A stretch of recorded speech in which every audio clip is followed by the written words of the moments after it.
One of my favorite things to dig into is a great bowl of chili. I have invited Lisa from our kitchens to come in and create a great chili that has a bit of a kick to it, A lot right? of kick. So what do we do to get started? Okay, well, we're going to puree some beans, Okay. so that way nobody knows they're even in there. So I'm going to puree that with an Okay. adobe chili. We'll just use one, and Okay. if you want to put a little olive oil in the, Little olive oil in the coming pot up. and get that a shimmer in, because we're going to saute up some onions. Okay.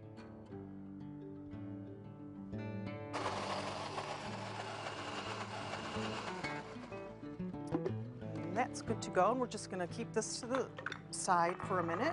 We'll pour that in later. Can I see what that looks like? I want to see what that looks like. I want to just have a little taste of that. Oh, that's good.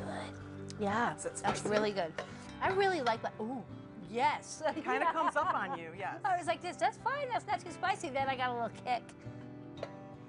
So Okay. we would do those until they're, you know, translucent, and then we're going to add our ground beef Okay. and brown that up.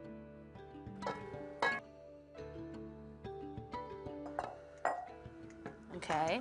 And we're going to add some cumin. Some cumin. About a I teaspoon. feel like every time I cook with you, we have the cumin. I don't know how that's happening. What It's not about on that? purpose. And then a little more cayenne pepper. All right. So this is going to be have quite a kick. And then once that's browned, we're going to add some diced tomatoes. Okay, so just one big can of diced Yeah, tomatoes. just dump the whole thing it in right there with the juice and all. Juice and all. And then we're going to add a teaspoon of this adobe sauce. Ooh, we're really kicking it up. We are okay. really kicking up. So we let that cook down.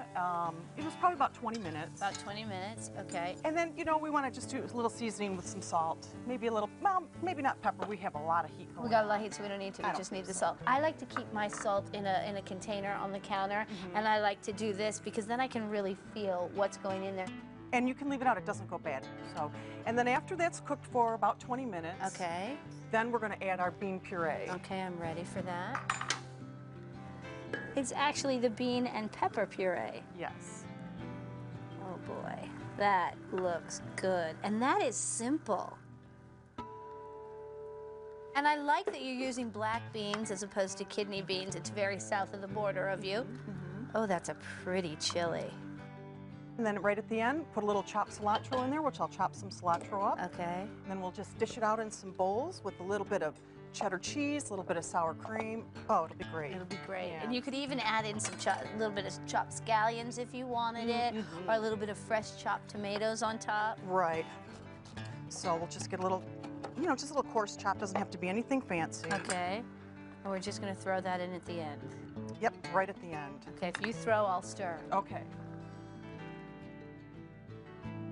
That is so beautiful. I love the pops of green in there. And adding the cilantro at the end, it stays nice and bright. I can smell the cilantro. Every good cook has to test what it is they're making. Oh, and you know what else I like? I like the little bits of purple onion in there. Yes, red onion is great for Can color. we? Can we? A little bit of cheese, maybe a little sour A cream. little dollop. Shall I do a dollop? A dollop. Oh, yeah. Oh, that's got a little kick to it, Lisa. does. That is good stuff. I feel like you and I, we've traveled south of the border.